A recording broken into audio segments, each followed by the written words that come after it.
En esta parte, en el túbulo contorneado proximal, lo que hacemos es, por una bomba de sodio-potasio, reabsorbemos sodio, o sea, lo devolvemos a nuestro cuerpo para que no se pierda, y con eso van el cloro y el agua también.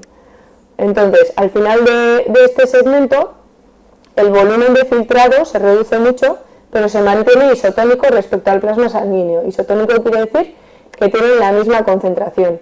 Es decir, ambos fluidos presentan una similar concentración de sal, lo he dicho. Entonces, en el primer momento, en la cápsula de Bowman, en el glomérulo, nos hemos deshecho de gran parte de la sal y del agua, pero luego en el túbulo contorneado proximal conseguimos más o menos que el plasma sanguíneo y la orina se mantengan en el mismo, con la misma concentración de sal. Luego tenemos el asa de Henle. Entonces, en la porción descendente tiene una porción descendente que baja y una porción ascendente, ¿no? Entonces, en la porción descendente del asa de Henle casi no hay transporte activo de sodio y entonces, por lo tanto, tampoco de cloro. En cambio, las paredes son bastante permeables al agua. Eso quiere decir que aunque el sodio y el cloro no se cambien, el agua sí que se mueve. Entonces, en la porción ascendente del asa de Henle, lo que hace es todo lo contrario de lo anterior. Es decir, hay una reabsorción activa de sodio cloruro, de sal, y una gran impermeabilidad del agua. Entonces, en la primera parte solo se mueve el agua y en la segunda parte solo se mueve la sal. Entonces, se produce poco a poco, cuando va bajando y luego subiendo, una progresiva concentración de la orina. Al principio se produce una progresiva concentración de la orina y luego, cuando va subiendo, su disolución. Entonces, lo que hace es que la orina tenga menos sal que el plasma sanguíneo. Entonces, en el túbulo contorneado distal, lo que sucede es la reabsorción de sodio en presencia de la aldosterona, que es una hormona suprarrenal que actúa a este nivel. Entonces, la aldosterona se secreta con el aumento de potasio en sangre.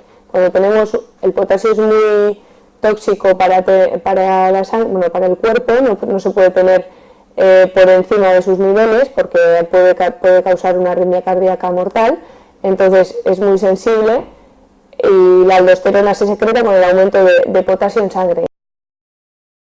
Después del túbulo contorneado proximal viene el asa de Henle. El asa de Henle tiene dos partes, una descendente y una ascendente. Entonces, en la porción descendente del asa de Henle apenas hay transporte activo de sodio y por tanto tampoco de cloro. En cambio, sus paredes son permeables al agua.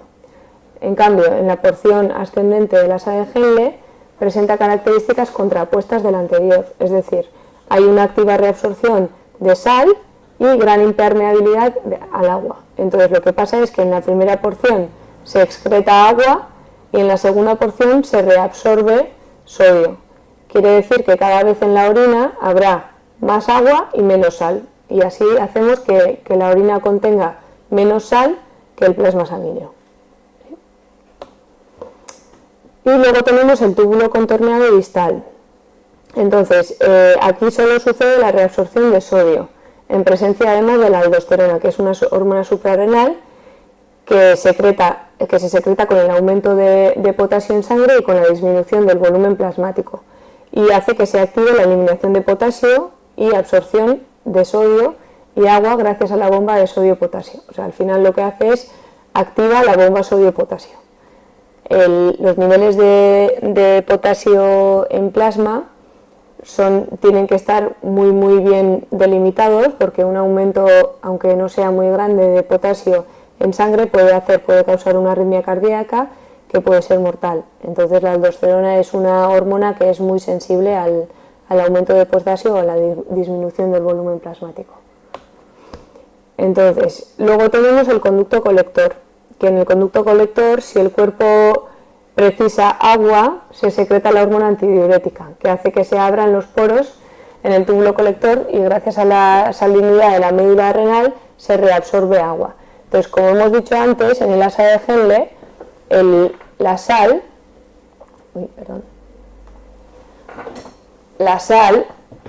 sale de la orina hacia la médula, esto sería la médula renal, o sea, sería el tejido renal. Entonces, todo este tejido renal acaba siendo un tejido muy salado.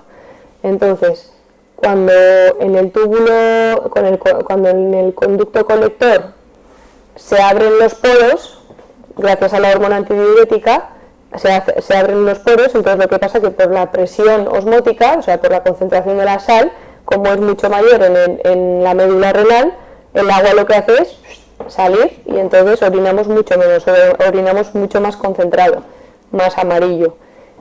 Entonces, la hormona antidiurética lo que hace es, por ejemplo, si una persona en un día en vez de beber 2 litros bebe medio litro, pues lo que intenta es, en vez de orinar 2 litros, intentar orinar medio litro. Y el resto del litro y medio será reabsorbido ahí en el túbulo colector. Entonces, ahora vamos a hablar un poquito de algunas de las sustancias, entonces, y qué papel juegan. Entonces, potasio, calcio, urea y los hidrogeniones a través de la nefrona. Entonces, el potasio juega un papel crucial en la excitabilidad neuromuscular, como he dicho. Por ello, los cambios por exceso o por defecto de sus valores sanguíneos, o sea, normalmente la normalidad del potasio debe ser entre 4,5 y 5 milimoles por litro en sangre, puede originar trastornos graves de la conductibilidad y la contractibilidad cardíacas, lo que he dicho, que pueden causar una arritmia cardíaca que puede ser mortal. Entonces, tras ser filtrado, el potasio es totalmente reabsorbido en el túbulo colector proximal, o sea, contorneado proximal, y solo aparece en la orina por efecto de la aldosterona y en respuesta a exceso de potasio o déficit de sodio en sangre. Entonces, lo que hemos dicho, el potasio es filtrado y la normalidad sería que todo ese potasio que hemos filtrado luego lo reabsorbamos.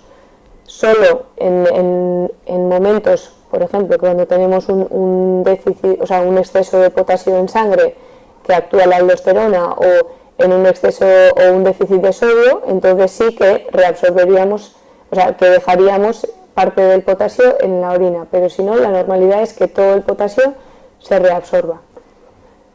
Bueno, luego tenemos la hipocalcemia. La hipocalcemia, los niveles bajos de calcio aumentan la excitabilidad neuromuscular.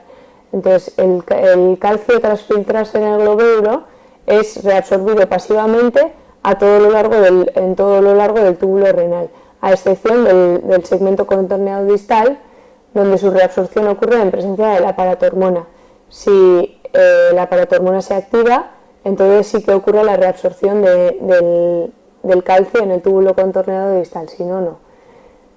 Luego la urea, además de filtrado a nivel glomerular, es secretado en todo lo largo del túbulo renal y en parte es reabsorbido en el asa de Henle y en el conducto colector, de manera que se produce un continuo reciclaje de la misma a nivel de la médula renal. Y por último, la secreción de hidrogeniones, que también se les llaman protones o H+, sucede en el túbulo contorneado proximal y en el conducto colector, de cara a mantener el equilibrio ácido-base en el organismo. O sea, nosotros tenemos un equilibrio, un pH que siempre tiene que mantenerse en unos niveles, y los hidrogeniones son al final unos protones que hacen que se acidifique el medio. Por lo tanto, cuando necesitemos regular ese pH, entonces manipularemos la absorción o el desecho de los hidrogeniones.